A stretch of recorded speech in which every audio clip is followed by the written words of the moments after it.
Don't miss the tea. Subscribe now. OMG girl, sit down. Do you have your drink? Good, because you are going to need it. You remember how last week I was telling you about Jack? You know, that absolute nightmare of a general manager I had back when I was 17. The one who thought he was God's gift to the restaurant industry but actually just sat in the back office playing Candy Crush while we drowned during the dinner rush. Yes, that Jack. Well, buckle up, because I just remembered another story about him that is honestly even worse than the last one. My allergies started acting up this morning, just a little sniffle, and it literally triggered a war flashback to this specific incident. It makes my blood boil just thinking about it. So let me set the stage for you. I was 17, I was broke, and I was naive. I didn't take allergy meds regularly because usually it wasn't that bad. I figured I could just tough it out. Big mistake, huge. It was this crisp fall morning, beautiful outside, but I was clocked in at the drive-thru window. Now, right across from the drive-thru window, looming over the lane like some sort of botanical demon, was a massive Palo Verde tree.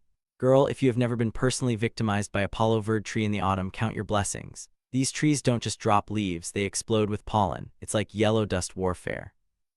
And because it was fall, this tree was shedding like crazy, wafting allergens directly into my open drive-thru window. I hadn't been there for even an hour before my body started to revolt. My nose was running like a faucet, my eyes were itching so bad I wanted to claw them out, and I could feel that gross pressure building up in my sinuses.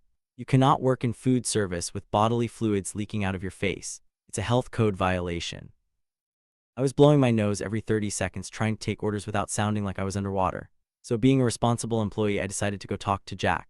I figured surely even a tyrant like him understands basic hygiene. I found him in the back, looking useless as always. I walked up, sniffling, holding a wad of tissues, and I was like, "Hey Jack, the Palo Verde tree by the window is killing me. My allergies are going crazy. Can I please switch stations with someone? Put me anywhere that isn't directly inhaling tree pollen." And do you know what this man said to me? Do you know what looked me in the eye and said? No, I was like, "Excuse me." He looked me up and down with that smug little smirk he always had and said, "We have a full staff today. Everyone is in their assigned spots. I'm not willing to move people around just because you have the sniffles. Get back to the window." The audacity, but I tried to be reasonable. I needed the college money, so I tried a different angle. I said, "Okay, fine. Can I please just run to the corner store really quick? It's 2 minutes away. I'll buy some Benadryl and come right back. I'll clock out if I have to." And this is where he dropped the biggest lie I have ever heard. He goes, "No, it is company policy that we do not let employees leave the premises and come back during the same shift."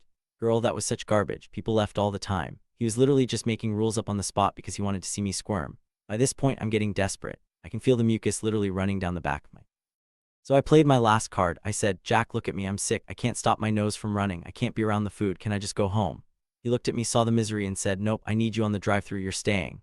Fine, if he wanted me to stay, I was going to stay. And I was going to make it everyone's problem. Here's the tea. I was cool with Sam, the franchise owner. And I knew that Sam always came in on this specific day of the week to do paperwork.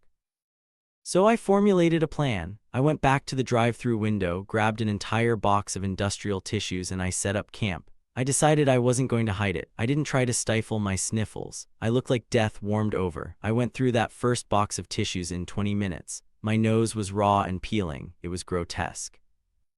Every time a customer pulled up, I'd open the window, let a gust of pollen hit me in the face, cough, sniffle loudly, and croak out, "Here's your number one." The customers looked horrified. They were checking their burgers for plague. It was humiliating, but I powered through it because I needed Sam to see this. Finally, I saw Sam's car pull into the lot. Hallelujah. He walked in and started making his rounds. I stood at my station, surrounded by a mountain of used tissues, looking like patient zero of a zombie outbreak. Sam finally makes his way over to the drive-thru area. He takes one look at me and stops dead in his tracks. His eyes went wide. Sam asks, looking genuinely concerned, "Are you feeling okay? You don't look well." I summoned the most pitiful, hoarse, broken voice I could muster. I wasn't acting, mind you. I genuinely felt like garbage, but I definitely leaned into it. "I'm hanging in there, Sam," I rasped, wiping my nose for the 1000th time. "Just my allergies, no big deal." Sam frowned. "You sure? That looks like way more than just allergies. You sound terrible." "Oh, definitely," I said, playing the martyr. "It's that Palo Verde tree right outside. I get like this every year. The pollen just kills me." He looked so confused. "Well, why are you at this station? Why didn't you move to the front counter or take some medicine? You can't be handling food like this." Gotcha. I looked him dead in the eye and said, "I asked Jack. I begged him to let me switch stations. I begged him to let me run to the store for meds. I even asked if I could just go home because I didn't want to get snot on the customers." I took a breath and let it rattle in my chest. He said no to everything. He said it's against company policy to let me leave and come back, and he refused to move me. So I'm just trying to tough it out like he told me to. Girl, the look on Sam's face. It went from confusion to shock and then settled into this cold, hard anger. "Come with me," he said. His voice was calm but scary. He waved over a coworker to take the headset and marched me to the back office. Jack was sitting there looking relaxed. He sees Sam walk in and smiles, then he sees me trailing behind looking like a snot monster and his face drops. "Op," Jack snaps, trying to sound authoritative. "What are you doing back here? You need to stay at your station." Sam stepped forward and cut Jack off with a voice like ice. "I had someone cover him." "Jack, why did you keep him on the drive-thru when you knew that tree was triggering a severe allergic reaction?" Jack started stammering immediately.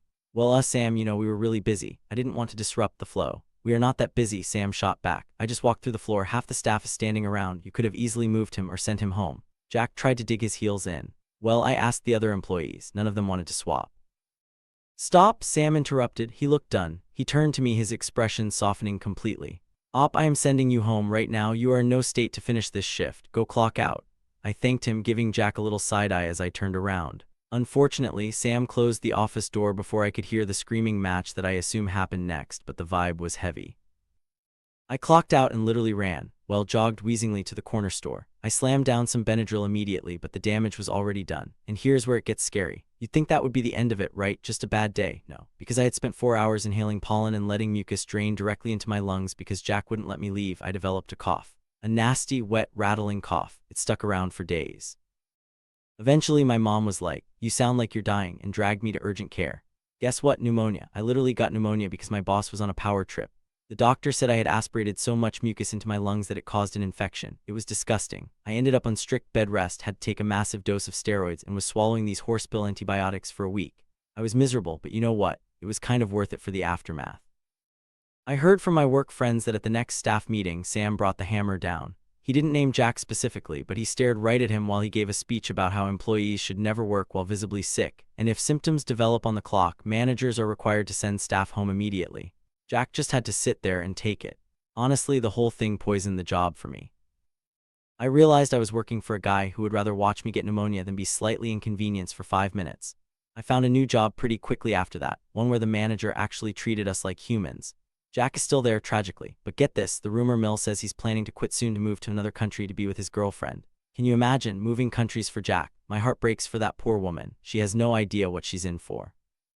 But yeah, that is why I carry 3 bottles of allergy meds with me at all times. I am never, ever letting a man like Jack have control over my ability to breathe again. So cheers to that. Pass the wine bottle, mine is empty.